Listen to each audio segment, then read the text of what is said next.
नमस्कार साथियों, स्वागत है आप सभी का बातें बाजार की पर। मैं हूं अंकित अवस्थी।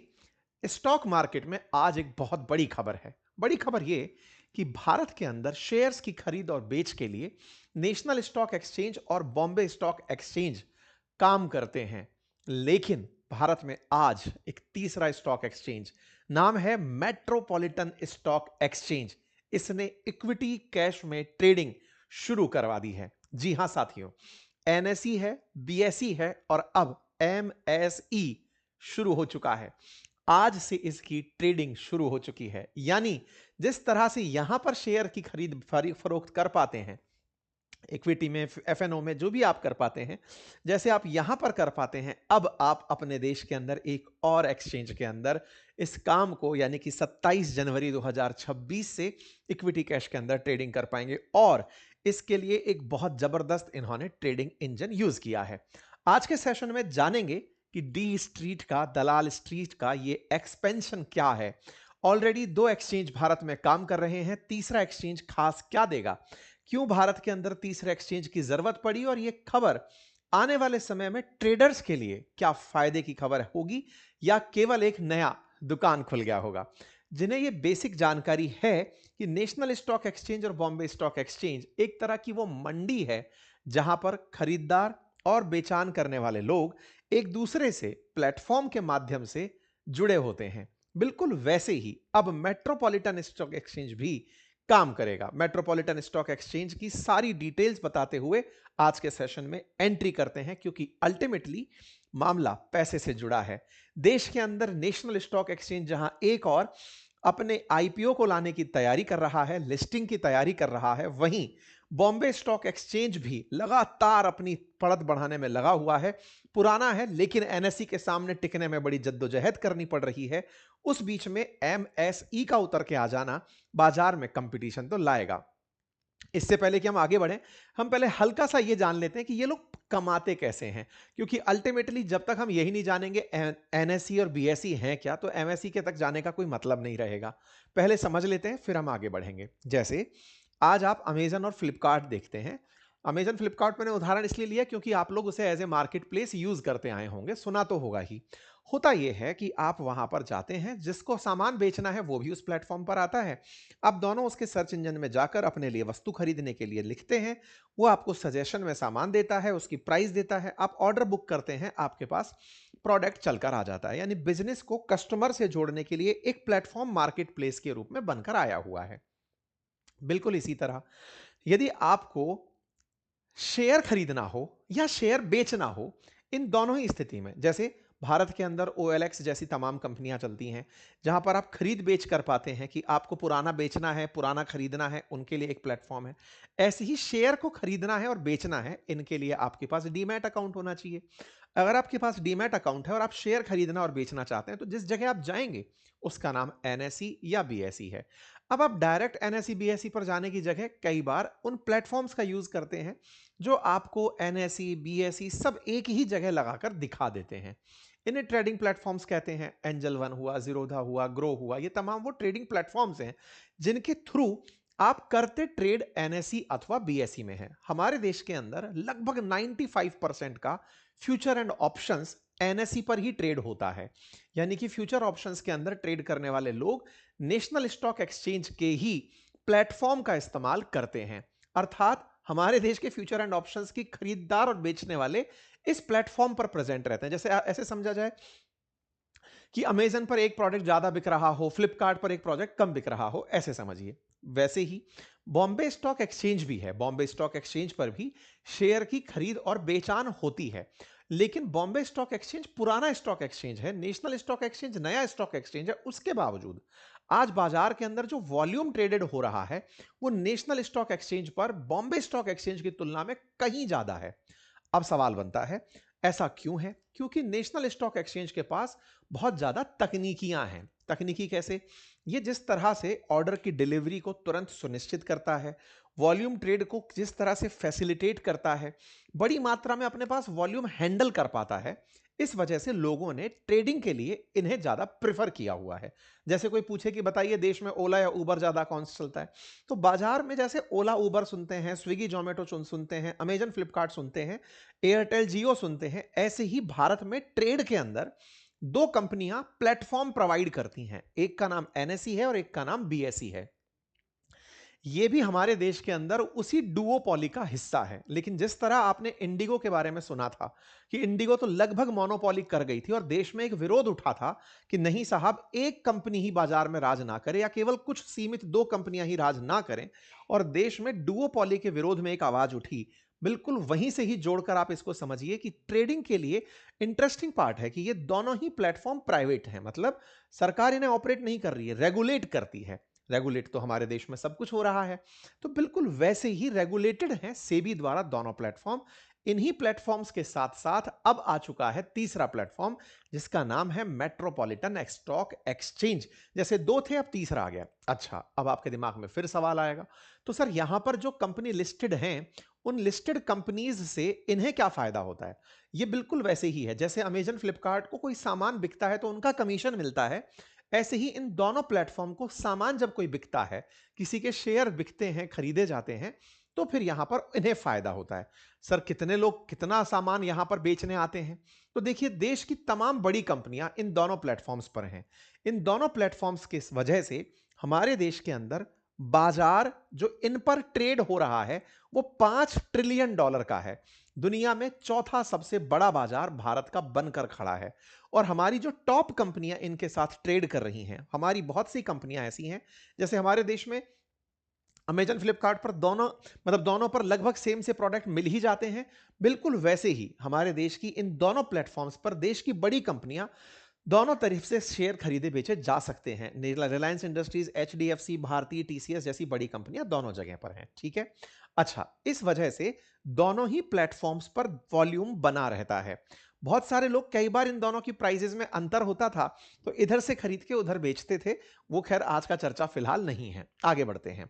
ये दोनों गजब तरीके से बाजार को लीड करते हुए चल रहे हैं। दुनिया में चौथा सबसे बड़ा बाजार, $5 ट्रिलियन का listed market national stock exchange और बॉम्बे स्टॉक एक्सचेंज पर उपलब्ध है। यह आपके सामने दुनिया के टॉप बाजारों की लिस्ट है। भारत का अब यह स्टॉक बाजार अब अपने आप को एक कंपटीटर के आने से परेशान पाएगा। नाम है उसका मेट्रोपॉलिटन स्टॉक एक्सचेंज। ध्यान से समझिए, ये बिल्कुल वैसे ही है जैसे आपसे कहा जाए कि रिलायंस अचानक एंट्री कर जाए अमेजन और फ्लिपकार्ट के बीच में कि सुनो भाई, हम आ गए, अब आपके साथ हम भी अपनी जगह प्लेटफॉर्म पर सामान बिकवाएंगे। ऐसे ही मेट्रोपॉलिटन स्टॉक एक्सचेंज बाजार में एंट्री कर गया है। ठीक है। यहां पर अब एक बड़ा पॉइंट आता है, क्या ये अचानक एंट्री किया है या कोई पुरानी कहानी है? देखो, ये प्लेटफॉर्म ऑलरेडी एग्जिस्ट करता है लंबे समय से। वर्ष 2012 में इसे पूरी तरह से मिनिस्ट्री ऑफ कॉर्पोरेट अफेयर्स की वो मिल चुकी थी, परमिशन मिल चुकी थी। 2008 में ये बनाया गया था। लंबे समय से ये एक्सचेंज सरवाइव कर रहा है। स्टेब्लिश 2008 में हुआ था और इसने इक्विटी और इक्विटी डेरिवेटिव्स में 2013 में काम किया था। जैसे आप बाजार के अंदर सेंसेक्स सुनते हैं, सेंसेक्स बॉम्बे स्टॉक एक्सचेंज का सूचकांक है, निफ्टी 50 एनएसई का सूचकांक है। ऐसे ही इसका 40 लार्ज कैप कंपनियों की वजह से जो कैप बनकर आता है, सूचकांक बनकर आता है, उसे एसएक्स 40 कहते हैं। जैसे निफ्टी 50 है, सेंसेक्स 30 कंपनियों का है, ऐसे ही इसका 40 कंपनियों का है, जैसे एसएक्स 40 नाम दिया जाता है। तो जो ये मेट्रोपॉलिटन स्टॉक एक्सचेंज है, ये था तो बहुत पहले से, तो फिर आज ये सुर्खी क्यों बनी? क्योंकि इसने इक्विटी कैश में रीलॉन्चिंग की है, आज से ट्रेडिंग शुरू की है। आप में से जितने भी ट्रेडर्स हैं, शायद ही वो इसको कभी यूज किए हों, क्योंकि इस पर अभी ट्रैफिक अब तक बहुत कम था। तो सवाल बनता है, तो फिर ये ट्रेडिंग प्लेटफॉर्म की खबर क्यों बनी? क्योंकि इसमें देश के काफी सारे ट्रेडिंग प्लेटफॉर्म्स ने इन्वेस्टमेंट किया है। आज ट्रेडिंग प्लेटफॉर्म्स में ग्रो हो, जीरोधा हो, $1 बिलियन कंपनी बनकर बैठे हैं, तो वो खुद इस प्लेटफॉर्म पर इन्वेस्ट करके इसे एनएसई के पैरेलल लाने की मेहनत में जुड़ चुके हैं। अब तक एमएसई 1,000 करोड़ से ज्यादा का पैसा इकट्ठा कर चुका है लोगों से कि हम रीलॉन्चिंग पर हैं और अपने आप को एक प्लेटफॉर्म की तरह लेकर आ रहे हैं, जहां आकर के लोग स्टॉक की खरीद और बेचान कर सकें। ठीक है? इसलिए ये खबर बड़ी खबर बनी है। आप पूछेंगे कि जब इसमें इतने सारे भई ज़ीरोधा और ग्रो जैसी अगर ब्रोकिंग फर्म्स आकर के बेचान करने आएँगी, लोगों को लेकर के यहां आएँगी, तो इसका मतलब वॉल्यूम भी यहां दिखने लगेगा। हर स्टॉक एक्सचेंज चाहता यही तो है कि केवल शेयर बेचने वाले ना खड़े हों, खरीदने वाले भी खड़े हों। तो खरीदने वाले हों, बेचने वाले हों, उन सबको लाने के लिए इंसेंटिवाइज़ करना पड़ेगा। तो चूंकि देश में ग्रो और ज़ीरोधा काफ़ी अच्छा परफ़ॉर्म कर रहे हैं, उनके पास बड़ी मात्रा में लोग अकाउंट ओपन करके बैठे हैं और वहां से ट्रेड कर रहे हैं। उनको अगर अब वहीं पर लिस्ट में एमएससी भी दिखने लगेगा, वहां पर कम प्राइजेस में स्टॉक दिखने लगेगा, तो वॉल्यूम ऑटोमेटिक शिफ्ट होने लगेगा। वॉल्यूम का खेल क्या है? एनएसई बीएसई सेम प्राइस पर माल बेच रहे हैं। एक तीसरा नया कॉम्पिटिटर आता है, प्रिडेटरी प्राइसिंग ले आता है, कहता है कि मैं तो मेरा कमीशन ही नहीं लूंगा, आपको फलाना शेयर इस जगह इतने में मिल रहा है, आप मेरे पास से लोगे, इतना परसेंटेज बेनिफिट पर मिलेगा, आप टक से दूसरी तरफ भागने लगेंगे। तो आपके बाजार में, मतलब आपको बाजार में उतारने के लिए जो आ रही जनता है उसको प्लेटफॉर्म लेकर आ रहा है, प्लेटफॉर्म अपने ऊपर एमएससी को लिस्ट कर रहा है और एमएससी में वो माल बिकता हुआ दिख रहा है, तो वॉल्यूम ऑटोमेटिक शिफ्ट होने लगेगी और वॉल्यूम शिफ्ट होने लगेगी तो एमएससी का प्लेटफॉर्म बड़ा बनने लगेगा। अभी की स्थिति यह है कि एनएसई खुद बीएसई से बहुत आगे चलता है। ऐसे में अभी के लिए चैलेंज एमएससी के लिए अपने प्लेटफॉर्म पर लोगों को लेकर आना है। लोगों को लेकर लाने के लिए इन्होंने पहले भी प्रयास किए थे लिक्विडिटी एनहांसमेंट स्कीम के माध्यम से वर्ष 2013 में, लेकिन वो उस समय सरवाइव नहीं कर पाए। क्यों? उस समय इंटरनेट का जमाना नहीं था। 2013 के बाद में जिस तरह से देश में डिजिटल क्रांति हुई, बड़ी संख्या में डीमैट अकाउंट खुले, ट्रेडिंग प्लेटफॉर्म, ब्रोकरेज फर्म्स ये बड़ी तरीके से बढ़ने लगे। हमारे पिछले 10 साल में जिस तरह से डीमैट अकाउंट की संख्या बढ़ी है, लोग ट्रेड्स में इन्वॉल्व हुए हैं, तो उस समय पर मार्केट मेकर्स जैसे कि ब्रोकिंग फर्म्स या फिर बैंक ने एमएससी को ज्यादा अच्छा रेस्पॉन्स नहीं दिया था, यानी इन्हें कोई फायदा नहीं हुआ था अवेयरनेस की कमी के चलते। लेकिन अब क्या हो रहा है? अब चूंकि इन्हें इंटरनेट की युग का पता है, ब्रोकरेज फर्म्स के पास में करोड़ों लोग जुड़े हुए हैं, ऐसे में अगर वही ब्रोकरेज फर्म अपने पास में ला करके लोगों को ट्रेड कराने के लिए उपलब्ध करवाएंगी, तो ऐसे में इस प्लेटफॉर्म पर आने वाले समय में वॉल्यूम बढ़ता चला जाएगा। इससे होगा ये कि आने वाले समय में लोगों के पास स्टॉक परचेज करने के लिए एक और प्लेटफॉर्म भी उपलब्ध हो जाएगा। मुझे क्या मतलब है सर? अरे सर, आपको स्टॉक खरीदने में दिक्कतें क्या हो सकती हैं? अगर ये प्लेटफॉर्म उन्हें रिजॉल्व करता चला गया, तो हो सकता है जैसे बॉम्बे स्टॉक एक्सचेंज काफी सालों से था, दुनिया के सबसे पुरानों में से एक माना जाता है, उसके बावजूद 1996 के अराउंड नेशनल स्टॉक एक्सचेंज आया, पूरा वॉल्यूम खींचकर ले गया। ऐसे ही नेशनल स्टॉक एक्सचेंज के दौर में उसकी कमियों को दूर करते हुए अगर एमएसई आता है और वो आकर के उसके वॉल्यूम को खींचकर इधर ले जाता है, और ले जाने के लिए करना कुछ नहीं है, जिन ट्रेडिंग प्लेटफॉर्म्स पर ट्रेड हो रहा है वहां उसे दिखना है कि यहां पर स्टॉक इतने का है, तो लोग वहां पर निकलने लगेंगे। उसका जो सेटलमेंट है, ट्रेड सेटलमेंट है, फास्ट होने लगता है, कमीशन कम होने लगता है, तो ऑटोमेटिक लोग वहां पर चलना शुरू कर देंगे। और इस वजह से लिक्विडिटी एनहांसमेंट करने के लिए इन लोगों ने खेल किया है। ठीक है साहब, लेकिन हाँ, चैलेंजेस तो रहेंगे ही, क्योंकि पहले भी दिक्कत थी, पहले भी जब बॉम्बे स्टॉक एक्सचेंज था तब ये एंट्री नहीं कर पाए थे। आज की मैंने आपको स्थिति बता दी। बॉम्बे स्टॉक एक्सचेंज और नेशनल स्टॉक एक्सचेंज के बाजार के बारे में आपको मैं बताऊं तो नेशनल स्टॉक एक्सचेंज ऑलरेडी बाजार का 90 से 92% हिस्सा अपने पास रखता है, बॉम्बे स्टॉक एक्सचेंज 8 से 10% हिस्सा रखता है। एमएससी प्लेटफॉर्म के पास 1% से भी कम ट्रेडिंग वॉल्यूम फिलहाल है, लेकिन चूंकि ये आज से रीलॉन्चिंग कर रहा है और ट्रेडिंग प्लेटफॉर्म्स की वजह से कर रहा है, तो ये निश्चित ही टक्कर देने की स्थिति में होगा। आज इस बात का अंदाजा इससे लगा सकते हैं कि एमएससी का जो अनलिस्टेड शेयर है ना, उसके प्राइस में जबरदस्त उछाल आया है। अनलिस्टेड शेयर से मतलब, अगर एमएससी कल को खुद कभी लिस्टेड होने चला आए, जैसे नेशनल स्टॉक एक्सचेंज खुद लिस्टेड होने की तैयारी कर रहा है, मैंने पिछली बार भी बताया था, तुहिन कांत पांडे जी ने परमिशन दे दी है कि इस महीने तक एनओसी दे देंगे उन्हें। तो ऐसे ही कल को अगर एमएससी भी लिस्टेड होने आएगा, तो उसके पहले से ही अनलिस्टेड शेयर बिकने लगेंगे, तो उसके अनलिस्टेड शेयर्स के प्राइजेस में एकदम उछाल देखने को मिला है। क्यों? क्योंकि लोग इसको समझ पा रहे हैं कि इसके पीछे कौन खड़ा है, तो ये मार्केट के अंदर एंट्री तो करेगा। अब ये इनकी पूरी तरह से जो मार्केट में वर्चस्व बना हुआ है, हेजिमोनी बनी हुई है, इसे चैलेंज कर पाएगा या नहीं, इसके लिए काफी सारे चैलेंजेस होंगे, क्योंकि लिक्विडिटी कॉन्सेंट्रेटेड है, पार्टिसिपेट, ये तमाम चीजें हैं इनको चैलेंज करने के लिए। लेकिन हां, मार्केट के अंदर फिलहाल चर्चाएं इस बात की है कि दलालों के लिए, मतलब दलाल स्ट्रीट जो है, उनके लिए एक और एक्सपेंशन हो गया है कि एनएसई बीएसई और एमएसई भी आकर के साइड में खड़ा हो गया। मेट्रोपॉलिटन स्टॉक एक्सचेंज देश का तीसरा सबसे बड़ा स्टॉक एक्सचेंज बनने की तैयारी कर रहा है, और इसी वजह से सब जगह यहां पर चर्चाओं का दौर शुरू हो चुका है। सुर्खियां कब बनी थी? जब इन्होंने ग्रो के promoter billion brain garage venture के साथ और जिरोधा के जो कामत ब्रदर्स हैं उनका रेन मैटर इन्वेस्टमेंट से पैसे रेज किए थे, तब जाकर ये सुर्खियों में आ गए थे। कहा जा रहा है कि लगभग 1200 करोड़ के आसपास ये फंड रेज कर चुके हैं और इस मल्टी कमोडिटी एक्सचेंज स्टेक में मतलब जो स्टेक होल्डर्स हैं उनके नाम आप यहां पर देख सकते हैं कि कितने लोगों का यहां पर पैसा ऑलरेडी लगा हुआ है। इस वजह से इसका जो कमबैक है ये लोगों के बीच में, क्योंकि 1200 करोड़ का अगर आप फंड रेज करके आ चुके हो प्लेटफॉर्म को अच्छा बनाने के लिए, तो उम्मीदें की जा रही हैं कि ये आने वाले समय में कुछ मचा सकता है। परिणाम दो यहां पर 2x पिछले 20-30 दिन के अंदर स्टॉक के प्राइसेस एमएसई के बढ़े हैं अनलिस्टेड शेयर्स में।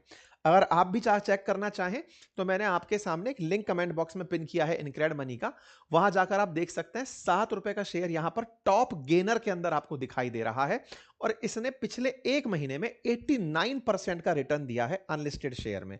आप यहां पर अगर इसे ट्रैक करेंगे तो आप इस आंकड़े को देख पाएंगे। आप यहां पर देख सकते हैं 7 रुपए का फिलहाल जो ये शेयर दिखाई दे रहा है ये इतना तेजी से ग्रो करता जा रहा है। मार्केट कैप एमएसई का खुद का 7700 करोड़ रुपए का बन चुका है, क्योंकि अल्टीमेटली बाजार से उम्मीदें की जा रही हैं कि ये आएगा तो कुछ कर जाएगा। ठीक है, बाजार इसकी और आप जाकर के प्रॉपर इस प्लेटफॉर्म पर इसकी सारी स्ट्रेंथ और वीकनेसेस भी पढ़ सकते हैं। बोर्ड ऑफ डायरेक्टर्स में कौन है, सीनियर मैनेजमेंट में कौन है, आप उन्हें देख सकते हैं। मैंने लिंक कमेंट बॉक्स में पिन कर दिया है, क्योंकि अल्टीमेटली लोग इसमें इंटरेस्ट ले रहे हैं कि आने वाले समय में एक बड़ा काम होने जा रहा है, जैसे कभी एनएसई हुआ था, क्योंकि इसके साथ में प्रमोटर्स अच्छे से जुड़ करके काम कर रहे हैं, इन्वेस्टर्स अच्छे से जुड़कर काम कर रहे हैं। तो अब ऐसे में बड़ा सवाल बनता है कि क्या भारत को वाकई में जरूरत थी क्या? हमारे 2 स्टॉक एक्सचेंज कम पड़ रहे थे क्या? तीसरे स्टॉक एक्सचेंज की हमें तो जरूरत नहीं थी, इन्वेस्टर्स को जरूरत नहीं थी, ऐसा सोच रहे हैं। लेकिन क्या है, आइए मैं आपको बताता हूं दुनिया के अंदर कैसे कैसे स्टॉक एक्सचेंज काम करते हैं। अगर हम बात करें वर्ल्ड वाइड स्टॉक एक्सचेंज की, तो एमएसई की तरह मतलब हमारे देश में एमसीएक्स मल्टी कमोडिटी एक्सचेंज भी चलता है, हमारे देश में इंडियन एनर्जी एक्सचेंज भी चलता है। मतलब केवल एनएसई और बीएसई ही हमारे स्टॉक एक्सचेंज नहीं है, इंडियन एनर्जी एक्सचेंज भी चलता है। हमारे देश के अंदर multi commodity exchange of India भी चलता है, जिसे एमसीएक्स कहते हैं। ऐसे ही दुनिया की अगर हम बात करते चलें, जैसे अमेरिका की, तो अमेरिका में नेस्डैक चलता है, अमेरिका में न्यूयॉर्क स्टॉक एक्सचेंज चलता है, अमेरिका के अंदर अमेरिकन स्टॉक एक्सचेंज चलता है, एमसीएक्स जिसे कहते हैं। तो ऐसे अमेरिका में भी 2 से ज्यादा ट्रेडिंग प्लेटफॉर्म काम कर रहे हैं, यानी मतलब स्टॉक एक्सचेंज काम कर रहे हैं। ऐसे अगर हम चाइना की बात करें तो यहां पर शेंजन स्टॉक एक्सचेंज चल रहा है, यहां पर शंघाई स्टॉक एक्सचेंज चल रहा है, यहां पर बीजिंग स्टॉक एक्सचेंज चल रहा है। तो जो बड़ी इकोनॉमीज है वहां पर 2 से ज्यादा स्टॉक एक्सचेंजेस काम कर रहे हैं। तो अगर इतने रिकॉग्नाइज्ड स्टॉक एक्सचेंज है, और आप चाहें तो और जापान का भी देख सकते हैं, यहां पे टोक्यो स्टॉक एक्सचेंज काम कर रहा है, नगोया स्टॉक एक्सचेंज काम कर रहा है, ओसाका स्टॉक एक्सचेंज काम कर रहा है। तो ये सारे के सारे प्रमाण हैं इस बात के कि जो हमसे बड़ी इकोनॉमीज हैं उनके पास 2 से ज्यादा स्टॉक एक्सचेंजेस हैं, ताकि लोगों को ज्यादा से ज्यादा लाया जा सके, स्टॉक्स की खरीद फरोख्त को आसान किया जा सके, मार्केट को मोर कॉम्पिटिटिव बनाया जा सके, मार्केट को ज्यादा इंसेंटिवाइज किया जा सके, लोगों को ट्रेड के लिए बुलाया जा सके। कुल मिलाकर के भारत के अंदर आज एक बड़ी न्यूज है, और ये बड़ी न्यूज आने वाले समय में काफी इंपैक्ट क्रिएटिंग हो सकती है। बाकी मैंने जिस प्लेटफॉर्म को आपके साथ लिंक में पिन किया है, आप उसे जाकर देख सकते हैं, अपनी प्रॉपर रिसर्च करें और जैसा आपको उचित लगे अपना निवेश का निर्णय लें। धन्यवाद।